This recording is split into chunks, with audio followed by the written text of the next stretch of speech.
θα ρίξουμε μια γρήγορη ματιά σε μια συνταγή για πανεύκολους, τραγανούς, vegan ριζοκεφτέδες. Κοιτάξτε, η συνταγή αυτή λύνει ένα πολύ κλασικό πρόβλημα. Πώς φτιάχνεις ένα σνακ που να είναι και τραγανό αλλά και υγιεινό.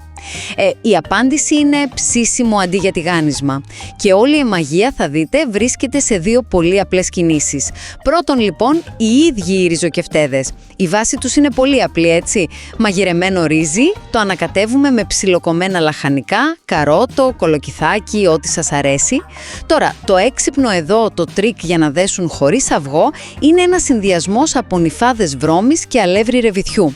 Αυτό λειτουργεί σαν μια φυτική κόλλα που τους κρατάει αφρά τους μέσα, αλλά εγγυάται και αυτό το τέλειο τραγανό αποτέλεσμα. Και για να γίνουν τέλειοι χωρίς τηγάνι, απλά τους ψήνουμε σε δυνατό φούρνο, τους γυρνάμε μια φορά και είμαστε έτοιμοι. Δεύτερον, το dip. Για να πάει η γεύση σε άλλο επίπεδο, φτιάχνουμε ένα βελούδινο dip αβοκάντο.